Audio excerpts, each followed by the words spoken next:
Good morning, everyone. Good morning. I have to admit, I have delayed in writing out my talk, and I do write things out.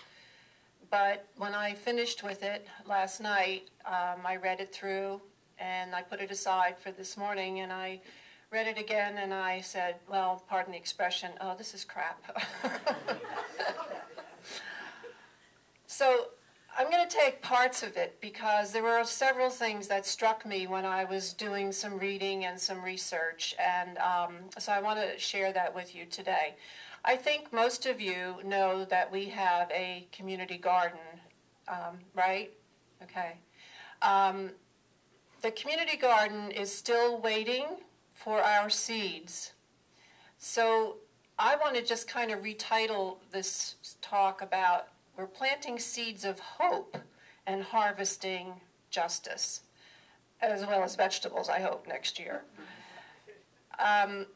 Just to kind of go through it again, if you've heard it before about how we started, but for anyone who doesn't, isn't aware of it, it was a year ago in January, a year and a half, exactly, almost exactly, that Gail and I were talking about ways to make UUOCC more visible in the community. And something that had been swirling around in my head for a long time, but not really in connection with our congregation, but just thinking about places that have community gardens, and my participation in one very briefly back 1994, it just stayed with me. It was just such a wonderful thing, and through the years I've had gardens, and it's always been a wonderful experience. But I said to Gail, and this had been part of our team, Linda was part of our team with the Growing Stronger Congregations team, and we had, one of our goals was to make UUOCC more visible. So we had talked about a lot of things, but this particular day I was talking with Gail, and I said to her, I said, it would be really great to have a community garden. And she looked at me and she said, and I think I know exactly where it could be. She said, come with me, put your coat on. We walked outside her back door, we went down along the brook, and then we came up a little bit, and we went through some bushes and broken down trees and everything, and out into this big, fat, open field. Huge. And I go, oh my God, this is it. This is perfect. So I'll fast forward to the future. We did find out who belonged to. We got permission to use it. And the Berkeley Township is the owner of it. They're leasing it to us for $1 a year, and I don't think I paid the rent this year. I have to do that. And they offered to write a grant from the Clean Communities Act to help to fund our garden. We knew we would need a fence around this. Now, it's almost 5 acres, but there was no way we were going to be able to plant all of it. A lot of it was part of, next to the brook, and there was some area that went up near the railroad bed. A lot of it was not plantable. So we decided on an acre, and I had to get estimates to find out, to submit to the man, Mark, who was going to be writing the grant. So I got 3 estimates. We were talking about $10,000 for the fence and for the materials for the beds, concrete blocks, lumber, things like that. So I submitted it, and I thought, a couple of months, we'll have it, we'll be able to plant in the spring. Well, I was a little bit too optimistic. It didn't happen then, and in the fall I learned that we were going to get the money, so I said, for sure, we're going to have it this spring. Well, as you know, or you don't know, it didn't happen like that. So now, in hindsight, I see the process that we had to go through. The money gets awarded, but somehow when they decide, yes, we can get the money, and actually the money was all awarded to Berkeley Township because they had other parts of this Clean Communities Act that they were going to use the money for, but a big portion of it is allocated for this community garden. It just, they want to keep that money in the state as long as possible. And so it sits there. So I kept visualizing a bureaucrat sitting at the desk with all the paperwork sitting there, but pulling out this thing, go, oh, and then writing that check, sending it off. I just kept thinking about that. 2 weeks ago, I got a call. Mark Vanella said, come on down to the garden. He said, I'd like you to be there. We're going to measure for the fence. I almost fainted. I said, really? He goes, yeah, the money's here. I go, oh. I was so happy. That bureaucrat got that check right over to us. Well, not right over, but we finally have the money. But it's a little late to be planting for summer crops. The other part of it is that the land is really compacted and we have to till it, to get it ready. And we have a wonderful member who is not a member of this congregation but found out about it through an article that I wrote in the paper. And he's become our project manager. He went down there and measured out the 1 acre so they would know where to put the fence. And he also started measuring out for the beds. And he put stakes up and he ran string and he spent a couple of days doing that. So then we found out that that was about 2 months ago, thinking that, oh, any day now. And we found out that the money was, not coming in yet, and we couldn't do anything with it. So the grass is growing higher and higher and higher. We get a contact through the Pinelands Antique Tractor Club, and I called up this guy named Dan, and we had a nice conversation, and he said that I told him about our community garden and that, what we were going to do with it, and that part of it is going to be reserved to plant fruit, vegetables mostly, for the community, for either giving the fresh produce to underserved communities or people who can't afford it, or selling the produce, maybe both of those things, and then giving the money to a charity such as the Hunger Relief organization or the food bank. So when he heard that, he said, that's just something that's right up our alley. We would love to do that. So I had hoped that would happen, but he said, you got to cut the grass before we come down there.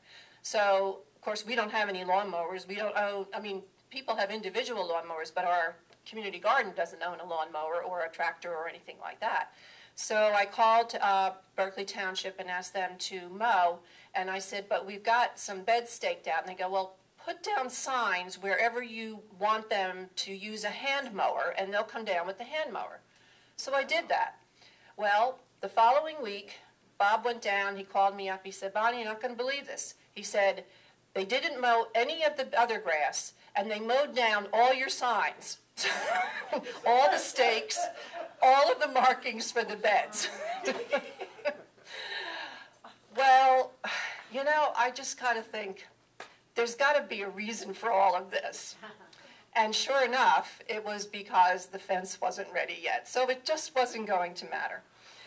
So I called again. I said, listen, they kind of mowed the wrong place, but could you come back and finish the job? I don't know if it's done yet. I know as of Friday it wasn't. But the Antique Tractor Club will come down, hopefully this coming week, and they will plow. And they will disc, which is, running over the plowed up area to kind of break up all those clods and all of that. And it will be ready for planting some things in the fall as soon as the fence goes up.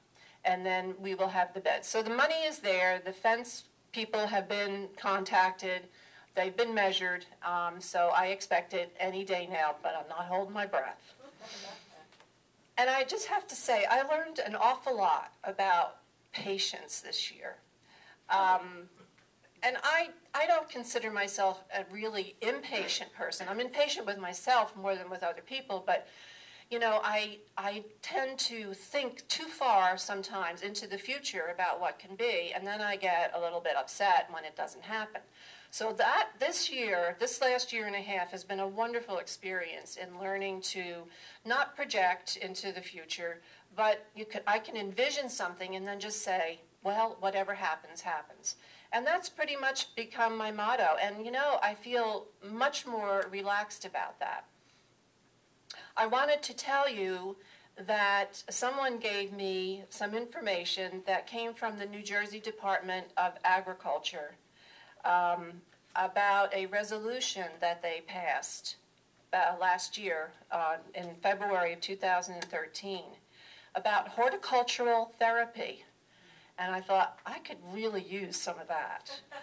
So I just want to read a little bit about this, and I want to kind of use it as a metaphor for our lives, and also for this, particularly for this congregation, because we are standing on the edge of a whole new future for ourselves with our anticipated building of a church at Murray Grove. And we have a lot to do, just like we had a lot to do with our garden before we can do it. And we're still working on that.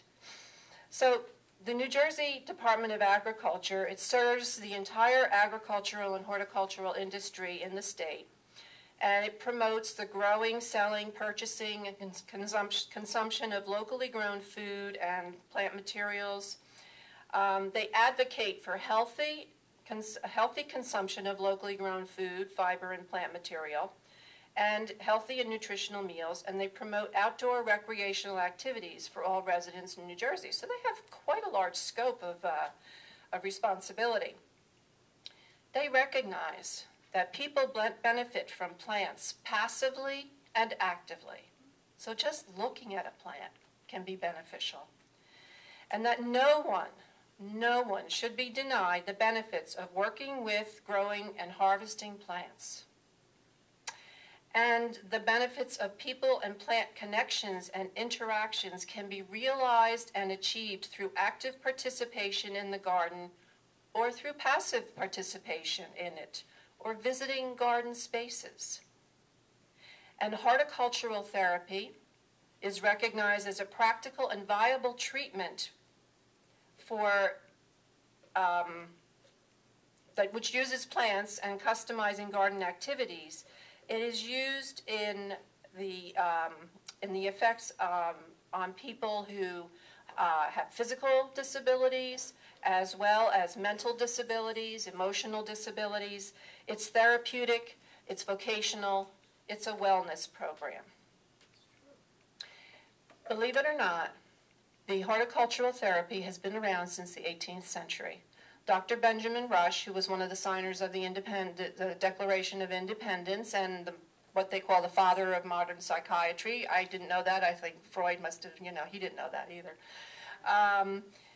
He was the first to document the positive effects of horticultural therapy and working on the garden and the effect that it had on individuals with mental problems. So it goes back quite a long ways. And horticultural therapy garden techniques include, but are not limited to this, sensory stimulating environments with plants, vegetables, flowers, and herbs that are selected for fragrance, for texture, color, and color. It is good for utilizing accessible greenhouses that bring the garden indoors for year-round use, and for constructing accessible entrances and paths in compliance with ADA regulations. Utilizing raised beds. We intend to have many, many, many 3-foot-high raised beds for people with physical difficulties. And adaptable tools that are lightweight, brightly colored, and interchangeable. So these are all things that the state of New Jersey is encouraging. And so whenever money is requested for particular things through grants this money has been allocated to the USDA, these are things that would be available. So I was thinking about these different whereases, which is how they set up these resolutions. And so there's too many whereases because you would just get whereas out of here. But I just wanted to say that it be resolved that we, the delegates to the 98th State Agricultural Convention, assembled in Atlantic City, New Jersey on February 6th and 7th, 2013. So next year's going to be their 100th anniversary. That's a really good, I've got a good feeling about that. They do hereby direct the New Jersey Department of Agriculture, through its various entities, to be responsive to our state's growing and changing needs and promote horticultural therapy to connect individuals with disabilities to plants and build stronger community and purposeful inclusion for all residents of the Garden State, from children to adults. We had the thought of the community garden 1 month before they resolved this, so I'm sure that they picked up on our vibes and knew what was coming. So when I think about the community garden, I think about our congregation, and I know not everyone in the congregation is involved in it, and you don't have to be, but I still feel like this congregation is kind of like a community garden. We have people with many different talents, many different abilities, many different ages. Believe it or not, we are not all old. And some are very, very young, which is encouraging. And it's like a garden of different kinds of flowers. We could not exist without each other, nor can a garden be all one kind of plant or vegetable. It has been shown in these big agribusinesses who farm, you know, acres upon acres upon acres of the same kind of plant, soybeans or wheat or corn.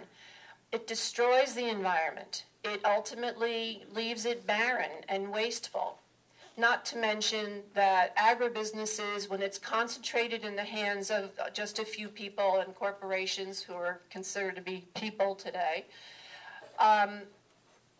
it doesn't continue on. It doesn't foster more creativity or generativity. It just depletes the soil, and it keeps that power in the hands of people who are. I'm not going to demonize the people that are in these congregations by saying that their intention is to hurt us, but I don't think they think beyond the scope of their own lives very much. Because if they did, they would have to recognize that we're all in this together. We cannot survive without each other.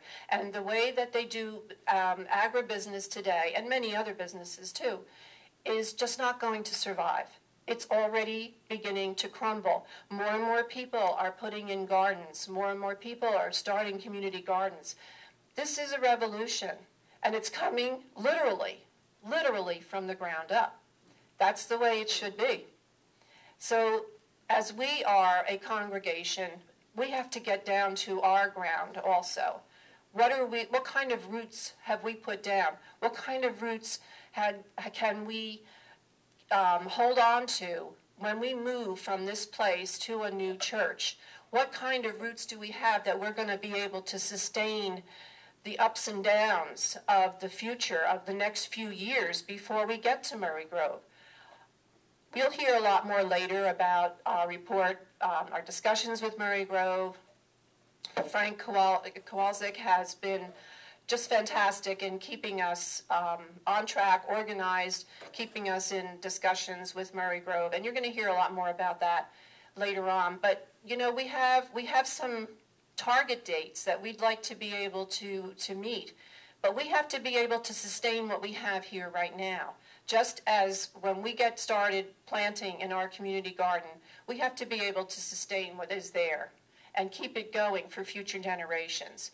This is not for me, it's not for the people who are here today. It's for our children and our children's children. And that's what I envision for the community garden, that it will be one of the most beautiful places in Ocean County to come to, with every generation that you can imagine, every ability of physicality, every group of people, different ethnicities, all kinds of diversity. There's much diversity in the membership of the garden, as much diversity in the people who come to enjoy it, as in the diversity of the things that we plant there. I hope today, as you're enjoying your lunch, think about that food. Think about where it may have come from, because every day When I get up in the morning, I have a cup of coffee. It's my ritual. And I learned to practice through Linda Kay's meditation group some years ago that I still do when I think of it. I do try to think of it every day. So I pour that cup of coffee and I take my first sip and I just savor it. And I think about the coffee beans that went into making that. Then I go back a little bit further and I think about how it got to me. Well, it came in a package from Equal Exchange. We got it through this congregation, and Nancy was the one who used to order all of it and make sure we got enough coffee. That's what we use in our hospitality. So I travel back to how it got to Equal Exchange, and it took some trucks to bring it up, probably, or maybe even the airplanes. They had to be fueled with gas, oil, and all of that. So there's another source that comes from the earth. Even the coffee maker that I have had to be created by someone, and it had to be created out of materials from the earth. Someone had to put in the plumbing in my house. I didn't buy it and put in the plumbing myself. Somebody else put the plumbing in, and it went to a source in the water. Somebody else dug those wells, and that water comes from these aquifers that are under our soil here. I think back to how far this coffee came. And yes, it is a big footprint that takes that coffee from Costa Rica or wherever it was that it came from. But it also provides a livelihood for people who live there. And because it's Equal Exchange, it gives a fair amount to the farmers and the people who work on the farm. So every step along the way, I thank the earth. I thank the bugs and the birds who help to fertilize and work into that soil, into the roots, and the coffee bush itself, and the coffee beans, and the people who pick it, and the people who sort it, and the people who roast it, and the people who put it in the packages, and the people who put the packages on the trucks, and the people who drive the trucks. Where can we separate any of that? We can't. So we're all connected. So whether you plant something in the community garden or in your backyard, plant it with the intention that you're connecting yourself to everyone else. Thank you.